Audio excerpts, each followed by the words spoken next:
आप सबों का इस वीडियो में स्वागत है। चैप्टर का नाम है प्राकृतिक आपदा एवं प्रबंधन। ये जो प्राकृतिक आपदाएं हैं वो क्या है और उसका प्रबंधन क्यों जरूरी है, उसमें हम मुख्य रूप से भूकंप एवं सुनामी के बारे में पढ़ेंगे। सुनामी भी समुद्र में भूकंप के आने के कारण होता है। यहाँ देखो, अगर किसी समुद्र में भूकंप आया और उससे जो तबाही हो तो इस तरह का जलजला आ जाएगा, चारों तरफ तबाही हो जाएगी, भूकंप से सारे मकान गिर जाएंगे। तो लघु उत्तरीय प्रश्न और क्या है, दीर्घ उत्तरीय प्रश्न है। अध्याय क्या है, 3 है। इसको हम लोग पढ़ेंगे। तो बिना किसी देरी का हम आगे बढ़ते हैं, देखते हैं हमारे लिए क्या है। सबसे पहला क्वेश्चन है, क्या क्वेश्चन है, 8वीं क्लास में भी इसके बारे में पढ़ना है। भूकंप का केंद्र एवं अधिकेंद्र के बीच अंतर स्पष्ट कीजिए। दोनों में शब्द को देखो, एक क्या है शब्द केंद्र और दूसरा क्या है अधिकेंद्र।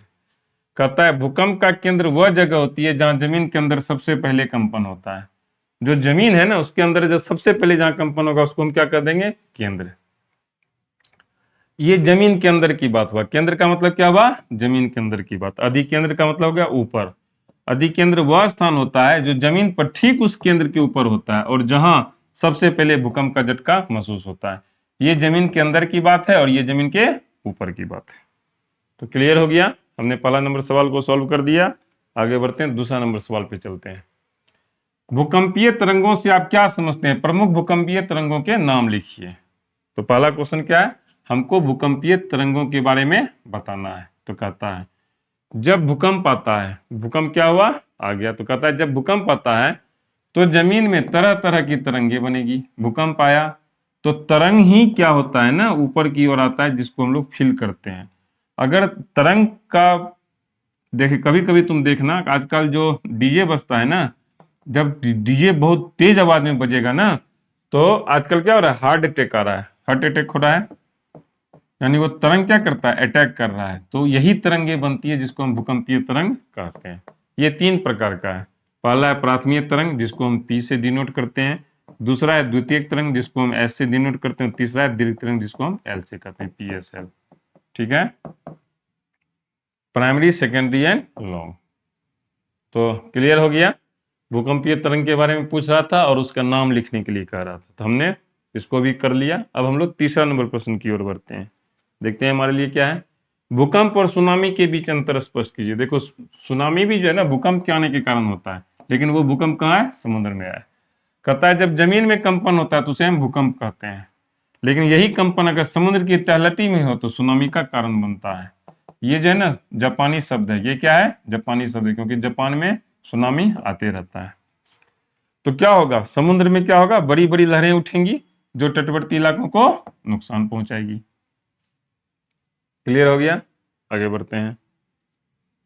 गुड। अब है दीर्घ उत्तरीय प्रश्न, हम लोग इसको देखने जा रहे हैं। कहता है भूकंप क्या है, भारत के प्रमुख भूकंप क्षेत्रों में विभाजित करते हुए सभी क्षेत्रों को संक्षिप्त विवरण दीजिए। तो भूकंप क्या है उसको हमने लिख दिया, पहले भी हमने बताया, जब जमीन के अंदर कंपन होगा तो उसको क्या कहते हैं, भूकंप कहते हैं। इसको 5 क्षेत्र है। देखो ये दीर्घ उत्तरीय प्रश्न है, फिर भी हम ज्यादा नहीं लिखे हैं। हम चाहते हैं ज्यादा लिखने का काम तुम करो, सीधा इस बात को लिखने के बाद तुम लिख सकते हो जोन 1 में भूकंप की संभावना बहुत कम होती है। जब कोई संभावना कम होगी तो जान माल की क्षति कम होगी। तो ये सब लिखने का काम तुम्हारा है, हम सिखाएंगे आगे की वीडियो में। फिलहाल इसको देखते हैं। जोन 1 में क्या है, कहता है संभावना बहुत कम होती है, और वो कौन सा क्षेत्र है हमारा, दक्षिण का पठारी भाग। ज्योग्राफी में पढ़ना है इसके बारे में। तो एक है बहुत कम, अब क्या होगा, इसमें संभावना ना के बराबर। अब कहता है हल्का झटका मिलेगा, उसको हम जोन 2 में बांट दिए। किसमें बांट दिए, जोन 2 में। तो प्रायद्वीपीय तटीय क्षेत्र, समुद्र का इलाका। तीसरा क्या है, थोड़ा सा बढ़ गया यानी मध्यम तीव्रता हो गया, जैसे बिहार अपना राज्य। चौथा क्या है, जब ज्यादा खतरा होने लगे, जैसे उत्तर बंगाल, पूर्वोत्तर भारत। अब कहता है जब सबसे ज्यादा खतरा वाला क्षेत्र हो तो कच्छ, ये गुजरात में है, जम्मू कश्मीर, दार्जिलिंग, सिक्किम आदि, ये सबसे ज्यादा है। तो पहला क्या था, बहुत कम, दूसरा था हल्का झटका, तीसरा था मध्यम तीव्रता, चौथा है ज्यादा खतरा, एक है सबसे ज्यादा खतरा। तो यहां पे ध्यान देखो, ये दो गो कम वाला है, ये दो गो ज्यादा वाला है, और एक बीच वाला है। ठीक है, तो क्लियर हो गया ये वाला सवाल। आगे बढ़ के देखते हैं। सुनामी से आप क्या समझते हैं, सुनामी से बचाव के उपायों का उल्लेख कीजिए। तो देखो, पहले भी पढ़े, फिर से एक्सप्लेन करते हैं। जब समुद्र की गहराई में भूकंप आएगा, जब समुद्र में भूकंप आएगा तो क्या होगा, समुद्र के पानी को ऊपर की ओर ढकेलेगा। तो जब ऊपर की ओर ढकेलेगा तो क्या होगा, तेज और ऊंची लहरें उठेंगी। जब तेज और ऊंची लहरें उठेंगी तो क्या होगा, लहरें हमेशा तट की ओर आती है तो वो तट की ओर आएगी। तो इसको तो पहले हम सुनामी कहते हैं। जब लहर, अभी तुम समुद्र का रील्स देखते हो तो रील्स को देखना, समुद्र की लहरें तट के पास आती है, जब वो बड़ी हाइट में आएगी तो क्या होगा, जो फंसे लोग होंगे उनके लिए ये बहुत खतरनाक हो जाएगा। अब है बचाव के उपाय। तटबंध बनाकर सुनामी की लहरों को रोका जा सकता है। जैसे हम नदी पर बांध बनाते हैं ना, उसी तरह हम समुद्र पे तटबंध बना करके सुनामी की लहरों को रोका जा सकता है। जापान में ऐसा किया गया है, जहां बार बार सुनामी आता है। समुद्र के बगल में उन्होंने क्या किया है ना, दीवार बना दिया था। अब जब लहरें आती है तो दीवार से टकरा के लौट जाती है।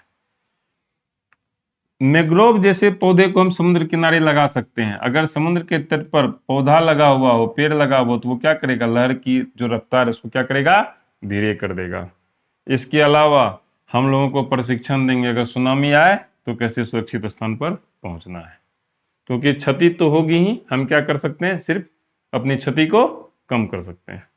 तो क्लियर हो गया 2 नंबर। अब तीसरा नंबर सवाल में चलते हैं। कहता है भूकंप एवं सुनामी के विनाशकारी प्रभाव से बचने का उपायों का वर्णन कीजिए। भूकंप से भी बचना है और सुनामी से भी बचना है। सबसे पहले भूकंप की पहचान के लिए उपकरणों से तरंगों की जांच करें। भूकंप आ रहा है कि नहीं आ रहा है, ये हमको अलर्ट मिलना चाहिए, तो सबसे पहले उसकी जांच होनी चाहिए, जो सरकार करती है। जो भी भूकंप प्रभावित क्षेत्र है, खास करके 4 और 5, उसमें मजबूत और सुरक्षित घर बनाए, वैज्ञानिक तरीके से घर बनाए, ताकि भूकंप आए भी तो कुछ नहीं हो। जान अब भूकंप आ गया तो जान माल की क्षति होना ही होना है, सिर्फ हम उसको कम कर सकते हैं। तो कम कैसे करेंगे, जब हमारे पास विशेष बचाव टीम होगी जो तुरंत वहां पर पहुंचे। दूसरा चीज, एक व्यक्ति कभी भी इतनी बड़ी आपदा से नहीं बच सकता है, तो इसके लिए हमको सरकार चाहिए और प्रशासन चाहिए, और इन लोगों को क्या रहना होगा, हमेशा सजग रहना होगा। क्यों सजग रहना होगा, जब घटना होगी तो समय पर राहत पहुंचाना होगा। इसके अलावा हर काम सरकार और प्रशासन नहीं कर सकती है, उसके लिए हम स्वयंसेवी संस्था चाहिए, और स्कूल मिलकर लोगों को जागरूक करें। क्लियर हो गया। अब है सुनामी से बचाव।